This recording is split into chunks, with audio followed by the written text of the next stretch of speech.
di Suriah. Nah, pulang ke tanah airnya di Ramallah beliau mengajar di kuliah mu'alimat, kuliah perempuan, mengajarkan tentang tafsir Quran, mengajarkan tentang ilmu-ilmu hadis dan sejarah. Nah, beliau mencatat berdasarkan matematika Quran dan nubuah Quraniyah yang disampaikan Allah dan Rasulnya, berdasarkan hadis juga, disusunlah beberapa poin yang menjadi alasan dia mengatakan Israel akan hancur 2022. Yang pertama, pada tanggal 15 Mei 1948, Israel memproklamirkan diri sebagai negara yang merdeka. Ya, proklamir ini adalah fakta bahwa Israel mengambil alih tanah kaum muslimin dan mendirikan negara di atas tanah milik umat Islam, Palestina. Nah, pada saat itu, para ulama yang dirahmati Allah, seorang wanita Yahudi masuk ke rumahnya penyair Arab, penyair Irak, berkebangsaan Arab. Dia masuk ke dalam rumah Ahmad Ar-Rasyid ini dan menangis. Kepada wanita tua Yahudi ini, Ar-Rasyid berkata, "Ya jadda lima tabkin, afalam takun liqaumika baladun?" Wahai ibu, wahai nenek, kenapa Anda menangis? Bukankah kaum Anda, bangsa Anda sekarang punya negara? Apa kata sang nenek? Benar apa yang dikatakannya. Tapi berdasarkan nas-nas dalam Taurat, bangsa Zionis Yahudi, bangsa Yahudi tidak akan pernah lama merasakan kemerdekaannya setelah hari ini, kecuali hanya 76 tahun saja.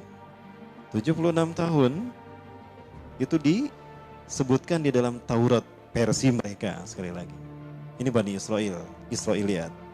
Nah, kalau kita lihat, para mulai rahmati Allah, pada tanggal 15 Mei 1948 itu bertepatan dengan tahun 1367 Hijriah.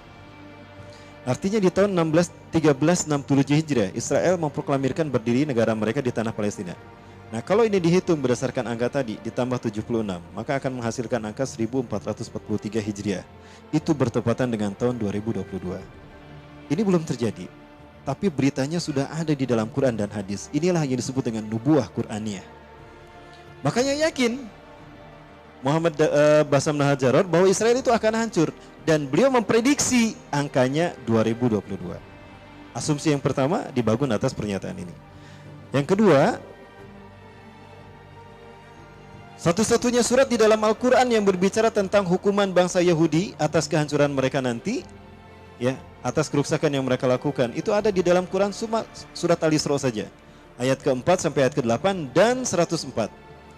Nah, kalau kita hitung ternyata dari ayat ke-4 sampai ayat ke-104 itu ternyata qadarullah, Allah menakdirkan tersusun atas 1443 kata. Kata di dalam bahasa Arab ada 3 jenis, ada isim, kata benda, ada fiil, kata kerja, ada huruf, kata sandang, kata sambung dan sebagainya. Itu dihitung ada 1443 kata. Apakah ini sebuah kebetulan? Bukan, ini nubuah Quraniyah. Dan angka 1443 bertepatan dengan angka hasil dari penyembelahan merdekanya Yahudi ditambah 76 tahun masa mereka merdeka di muka bumi.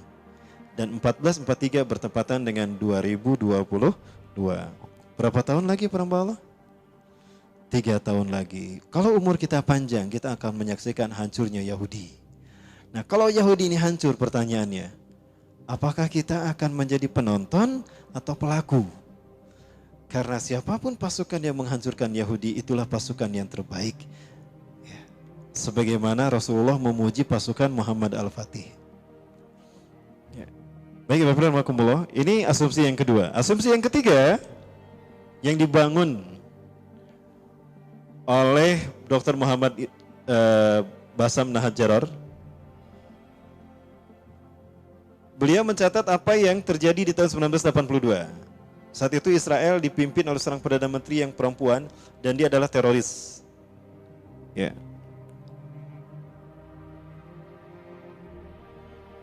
Ada satu namanya terorisnya. Dia nama terorisnya yang kelompok yang sangat radikal, ekstrim dan kejam. Nah, Menachem Begin. Di tahun 1982 Israel melakukan invasi ke Libanon dan berhasil merebut dataran tinggi Golan dari kaum muslimin Palestina dan Libanon. Akhirnya apa? Dataran tinggi Golan dipegang oleh mereka. Ya, saat itu dalam ceramahnya Menachem Begin berkata, berdasarkan nas-nas dalam Taurat, sesungguhnya Israel hanya akan menikmati masa kemerdekaan mereka setelah tahun ini hanyalah 40 tahun saja di muka bumi ini. Saat itu tahun 1982, tambah 40 berapa? 2022. Para sekalian, sama. Saat itu tahun 1982, tambah 40 berapa? 2022. Para sekalian, sama dengan angka yang tadi. Nah, yang keempat, dan ini juga menarik, mudah-mudahan Allah mewujudkannya, mudah-mudahan. Ya, kenapa kita masih mengatakan mudah-mudahan? Ini nubuah pemberitaan. Waktunya hanya Allah yang tahu. Itu sifatnya nubuah. Ya, kalau disebutkan angkanya bukan nubuah namanya. Baik, para sekalian, apa yang keempat terkait dengan komet Halley. Ya. Dalam mitos yang diyakini oleh bangsa Yahudi, datangnya komet Halley itu mengisyaratkan dua hal. Ya, mengisyaratkan dua hal. Apa dua hal tadi? Hancurnya satu bangsa dan lahirnya satu bangsa. Nah, Allah menakdirkan ternyata, qadarullah, komet Halley itu melintas setiap 76 tahun sekali. Setiap 76 tahun sekali komet Halley ada pada titik terjauh dan itu dekat terlihat dengan bumi. Bersinggungan dengan orbit bumi sehingga bisa terlihat dari bumi. Qadarullah itu terjadi di tahun 1948, tahun Israel berdiri sebagai negara penjajah. Nah, kata mereka, kalau komet Halley datang itu isyarat dua hal, hancurnya satu negara dan bangkitnya lahirnya satu negara. Kita ambil angka 76 tahun. Israel memproklamirkan berdirinya tahun 1936, tambah 76, hasilnya 1443, bertepatan dengan 2022. Itu isyarat angka kehancuran Israel. Lalu Palestina lahirnya kapan? Merdeka ketika zaman Imam Mahdi. Kapan itu terjadi? 1948 ditambah 76 ternyata menghasilkan angka 2024. Dan kita sering menghitung kalau angka 2024 adalah isyarat kebangkitan khilafah. Artinya Palestina lahir dan merdeka. Inilah dua hal yang kemudian dicatat oleh Dr. Bassam Nahajaror, ya, dan beliau mempresentasikan ini di hadapan ulama Indonesia di Malaysia. Salah satunya adalah yang menerjemahkan sendiri. Buku ini diterjemahkan oleh lupa lagi saya namanya. Ya. Penulis terkenal di Indonesia. Wartawan senior juga ya. Bukan Ece Prosidi, bukan. Ya. Adalah para mulai, saya lupa lagi namanya. Nah, para mulai yang dirahmati Allah, nubuah tentang kehancuran mereka ini mengandung berbagai macam hikmah yang luar biasa. Ya. Nubuah yang pertama tadi dari Quran, sekarang nubuah dari Rasulullah SAW. Rasulullah memberitakan bagaimana cara mereka diperangi oleh kaum muslimin. Ya, bayangkan saudaraku, ini adalah ucapan manusia yang paling berakhlak mulia, Rasulullah SAW. Beliau yang dikenal cinta damai, sangat menghargai nyawa manusia. Namun bila menyangkut kaum Yahudi bersikap sangat tegas dan tanpa keraguan sedikit pun juga. Melalui hadisnya Rasulullah menjelaskan bagi kita bahwa umat Islam bila mana nanti menyangkut bangsa Yahudi itu haruslah bersikap ekstra waspada.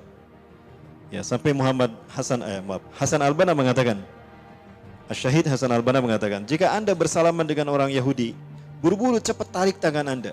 Lihat jari Anda apakah masih utuh 5? Karena ketika Anda salam bersama Yahudi, bisa-bisa Anda kehilangan satu jari Anda.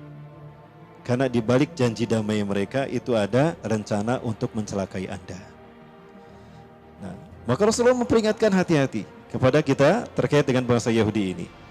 Sebab pada gilirannya kita semua orang yang beriman bakal terlibat dalam memerangi mereka, sehingga batu dan pohon pun turut berbicara dan berpihak kepada pohon, batu berpihak kepada kaum muslimin apabila Allah mengizinkan untuk sanggup berkata dan mengungkap keberpihakannya itu. Nah, di sini Rasulullah menyebutkan dengan kalimat ayyuhal muslimin, ayyuhal mu'minin, ya ibadallah, ta'alau fil wara'il yahud uqtulhu. Yang disambut bukan nama bangsanya, wahai muslim Palestina, wahai muslim Indonesia, wahai muslim Rohingya, bukan. Tapi yang Allah sebut adalah akidah kita. Ini bahasa pemersatu. Ini artinya isyarat bahwa umat Islam ini betul-betul akan memerangi mereka. Bukan orang Palestina saja yang memeranginya, tetapi semua negara yang ada umat Islamnya, umat Islam di semua negara seluruh dunia. Itu yang akan memengaruhinya dan menghancurkannya.